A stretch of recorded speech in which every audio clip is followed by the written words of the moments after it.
எல்லாருக்கும் நமஸ்காரம். இன்றைக்கி வந்து ஆந்திரா ஸ்பெஷல் தோசைக்காய பச்சடி எப்படி பண்ணுறதுன்னு பார்க்கலாம். ஸோ சேனல் தொடங்குறதுக்கு முன்னாடி என்னோடய சேனல் மகாபெரிவா _97 இந்துஸ் குக்கிங் சேனலை லைக் பண்ணுங்கோ, ஷேர் பண்ணுங்கோ, சப்ஸ்கிரைப் பண்ணிக்கோங்க. ஸோ எங்களுக்கு அப்போ தான் ரொம்ப மோட்டிவேட்டிங்காக இருக்கும். ஸோ இப்போ ஆந்திரா ஸ்பெஷல் தோசைக்காய பச்சடி எப்படி பண்ணுறதுன்னு பார்க்கலாம். இது ரொம்ப ரொம்ப டேஸ்ட்டாக இருக்கும். இது வந்து தயிர் சாதத்துக்கு தொட்டுக்கலாம், அப்புறம் சாதத்தில் பிசைஞ்சு சாப்பிட்லாம். ரொம்ப நல்லாயிருக்கும். இட்லி தோசை எல்லாத்துக்கும் தொட்டுக்கலாம். வாங்க எப்படி பண்ணுறதுன்னு பார்க்கலாம். இதுக்கு தேவையான பொருட்கள் பாருங்கள். உளுத்தம்பருப்பு 1 டேபிள் ஸ்பூன், கடுகு 1 டேபிள் ஸ்பூன், வெந்தயம் 1/2 டீஸ்பூன், பெருங்காயம், மஞ்சள் தூள், உப்பு, பாருங்கள் புளி ஊற வச்சுட்டுருக்கேன், பச்சை மிளகா ஒரு 4 பச்சை மிளகா காரத்துக்கு ஏற்ப, அப்புறம் தோசைக்காய். இது வந்து நல்லா சின்ன சின்ன பீசஸாக கட் பண்ணி வச்சுட்டுருக்கேன். ஸோ எப்படி பண்ணுறதுன்னு பார்க்கலாம். பாருங்கள், வானிலையில் எண்ணெய் விட்டுட்டுருக்கேன் நான். ஸோ ஃபஸ்ட்டு வந்து கொஞ்சம் எண்ணெய் காஞ்சதுன்னே பாருங்கள் உளுத்தம்பருப்பு,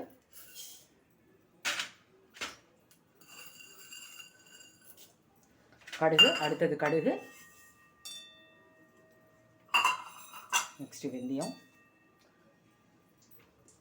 பெருங்காயம் கொஞ்சம் எல்லாம் சவக்கா ஃப்ரை பண்ணிக்கணும்.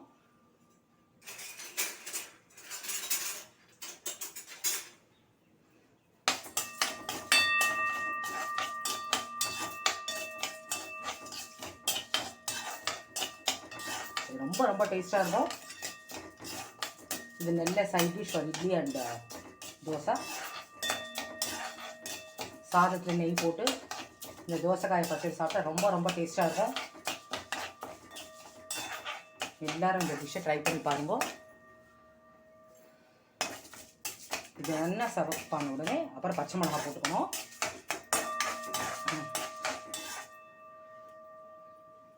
கொஞ்சம் சவப்பான உடனே காமிக்கிறேன் நான்.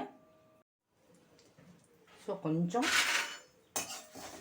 அங்கே கொஞ்சம் சவப்பாற ஸ்டேஜில் வந்து இந்த பச்சை மிளகா இருக்கு இல்லையா, இந்த பச்சை மிளகா போட்டு நல்லா வறுத்துக்கணும்.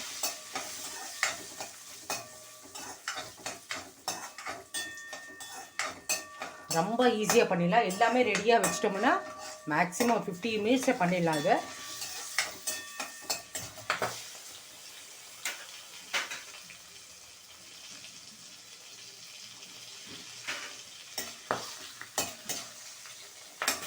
கொஞ்சம் சவப்பானதை காமிக்கிறேன் நான். பாருங்கள், நல்லா சவந்துடுத்து தெரியுதா? பாருங்கள்,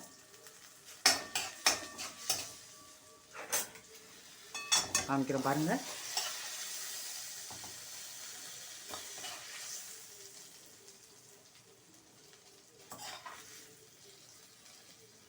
ஸோ இந்த ஸ்டேஜில் வந்து அடுப்பு ஆஃப் பண்ணிடணும்.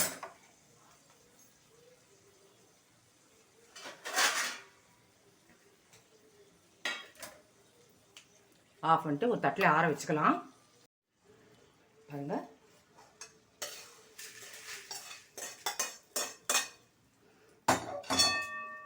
கொஞ்சம் நல்லா பரப்பி விட்டுட்டோம்னா கொஞ்சம் ஆறிடும். ஸோ அதுக்கப்புறம் எப்படி பண்ணுறதுன்னு பார்க்கலாம். ஸோ ரெடியாக வந்து தோசைக்காய், மஞ்சள், உப்பு, புளி எல்லாமே ரெடியாக வச்சுக்கலாம். ஸோ அது ஆறின பிறகு நான் எப்படி பண்ணுறதுன்னு நான் சொல்கிறேன்.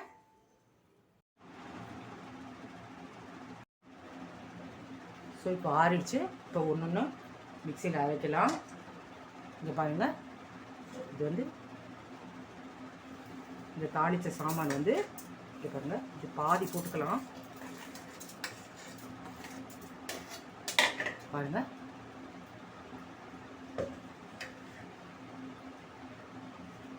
அப்புறம் இந்த தோசைக்காய்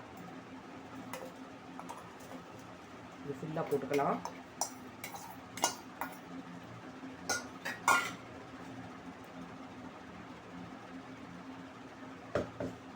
அப்புறம் மஞ்சள்,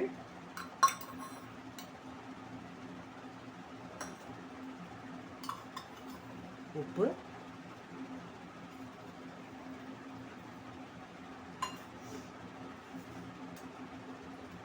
கொஞ்சமாக புளி,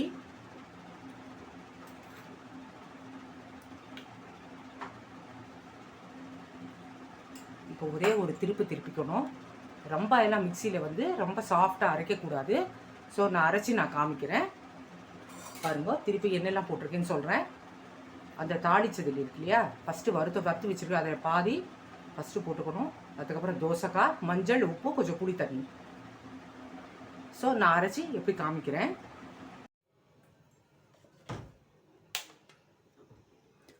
பாருங்கள். ஒரே ஒரு இந்த மாதிரி தான் அரைக்கணும், அதுக்கு மேலே அரைக்கக்கூடாது. ஸோ நான் பாருங்கள், நல்லா அரைச்சாச்சு. ஸோ தோசைக்காய் பச்சடி ரெடி. தெரியுதா பாருங்கள், தோசைக்காய் பச்சடி ரெடி. இந்த மாதிரி தான் அரைக்கணும், ரொம்ப நைஸாக எல்லாம் அரைக்கக்கூடாது. ஸோ இது வந்து இந்த தாளிம்பு நான் வந்து இந்த பாதி மிச்சம் ஆசிரியா தாளிம்பு இதில் வந்து நான் மிக்ஸ் பண்ணி காமிக்கிறேன் பாருங்க. இது வந்து இதில் மிக்ஸ் பண்ணணும்.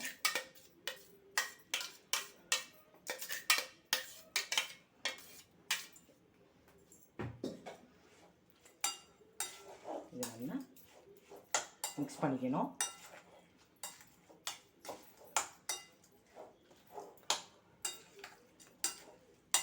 தோசைக்காய் பச்சடி ரெடி.